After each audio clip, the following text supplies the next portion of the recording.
दोस्तों 1967 की film an evening in Paris एक कैलेंडर फिल्म की भांति थी।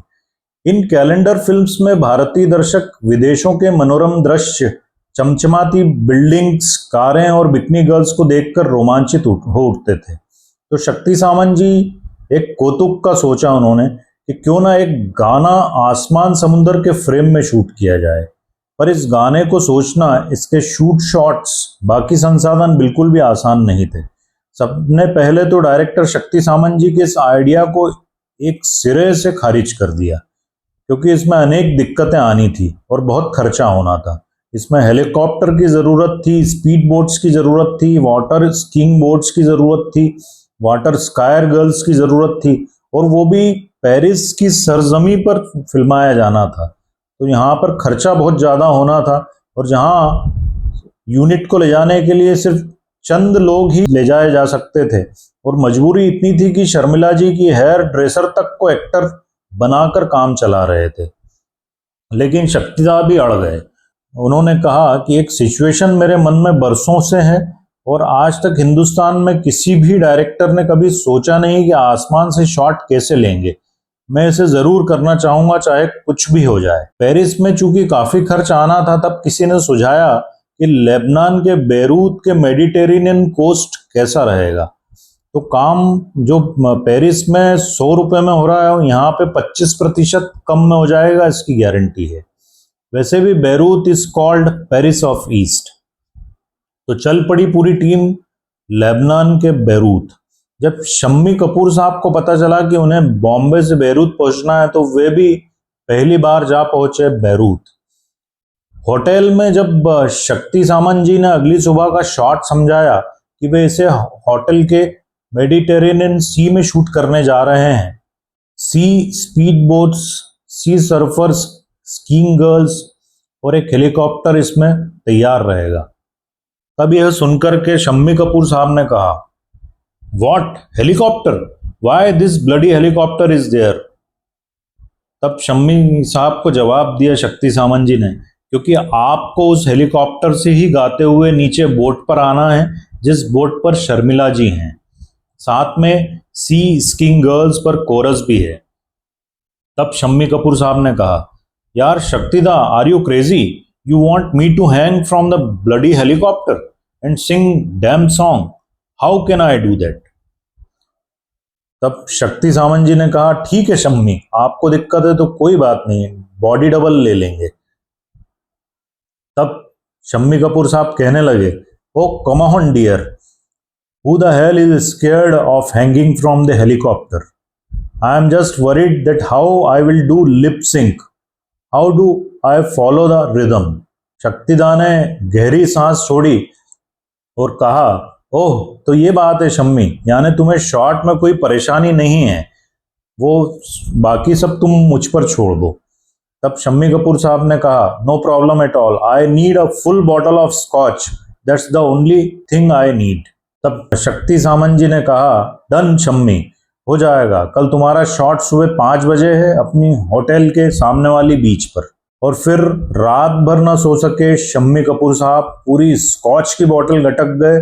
सुबह टुन्न होकर 5 बजे जा पहुंचे सामने वाले सी बीच पर, और कहने लगे शक्ति सामंत जी से, हे शक्तिदा, where is your that bloody helicopter, call it now. तब उन्होंने जवाब दिया, हाँ शम्मी, वो आ रहा है, तब तक तुम टॉवल गाउन पहन लो, शक्तिदा ने उनसे कहा। तब शम्मी कपूर साहब कहने लगे, ओ कम ऑन शक्तिदा, towel gown, are you mad? You want me to put on this damn gown for this song? Am I bathing? Shammi Kapoor साहब ने कहा। तब शक्ति सामंत जी ने कहा, क्यों, क्या प्रॉब्लम है? तुम इसके पहले जानवर फिल्म में भी ब्लैंकेट पहनकर तुमसे अच्छा कौन है शूट कर चुके हो। फिर शर्मिला भी इसमें बिकनी पहनकर सी स्कीइंग कर रही है। ये बिकनी पहनकर पहली बार शॉट होगा, लोग मचल जाएंगे, शक्ति सामंत जी ने कहा। तब शम्मी कपूर साहब चौंक गए, oh my God, bikini, so you really want to thrill Indians for the first time? Sharmila as bikini girl, ये तो धमाल हो जाएगा। तब फिर शॉट शुरू हुआ। सबसे पहला कैमरा घुमाया गया आसमान की तरफ, एक उड़ते हेलीकॉप्टर की तरफ। सेबेस्टियन डिसूजा जी के अरेंजमेंट्स में स्ट्रिंग सेक्शन ने वायलिन स्कोर लिया, जिसे फौरन मोमेंटम दिया इलेक्ट्रिक गिब्सन फायरबर्ड गिटार पर, जिसे लीजेंडरी दिलीप नायक सर ने दत्ताराम जी के 2-4 रिदम साइन पर उनका साथ दिया था।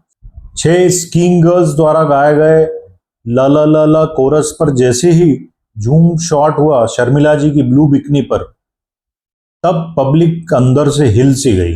बालकनी वाले थर्ड क्लास वालों को रश से देखने लगे। फिर रफी साहब का मतला शुरू होता है, ओ जाने मन दीदारा एक नजर इधर भी।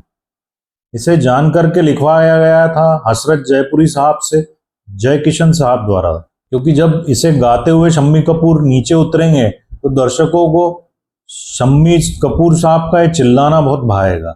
और फिर रफी साहब ने गीत का मुखड़ा गाया, आसमान से आया फरिश्ता प्यार का सबक सिखलाने, दिल में है तस्वीर यार की लाया हूं वो दिखलाने, कहो प्यार है तुमसे ओ जाना कहो प्यार है तुमसे। बीच में शर्मिला जी का जा जा जा था, जो कि उनकी खुद की आवाज में था। और देखो आप कितना बेहतरीन ये गीत शूट हुआ है, और आज भी भारतीय संगीत सुधी श्रोताओं को ये गरमा रहा है, लुभा रहा है। दोस्तों, इस प्रकार से ये गीत शूट हुआ और गीत ने इतिहास रच दिया। और जब ये गीत रिकॉर्ड होना था तब किसी कारणवश शम्मी कपूर साहब को बॉम्बे से बाहर जाना था, और जब वो बॉम्बे वापस लौट के आए तब उन्हें बड़ा आश्चर्य हुआ, ये गीत रिकॉर्ड हो चुका था। तब वो रफ़ी साहब से मिलने पहुंचे और खालिस पंजाबी अंदाज में उनसे पूछा, ओ तुसी मेरे बिना ये गाना किवे गाया? रफ़ी साहब ने फरमाया, ओए बापे मैं सोचा जे तू होंदा ते लत ऐथे सुटदा, सिर ने एवे झटकांदा ते लक नू एदा मटकांदा, बस तेरा बूथा सामने आ गया ते मैनू गाना आसान हो गया। है ना सच में शम्मी छाप गाना?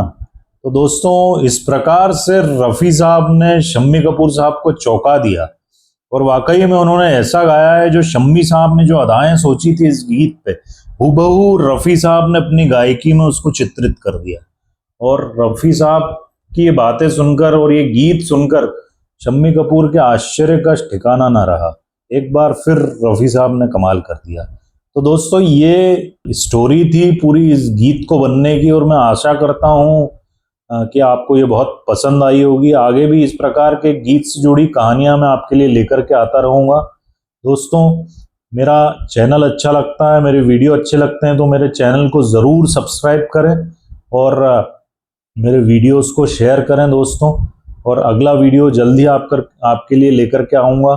तब तक अपना खूब ध्यान रखें दोस्तों। नमस्कार दोस्तों।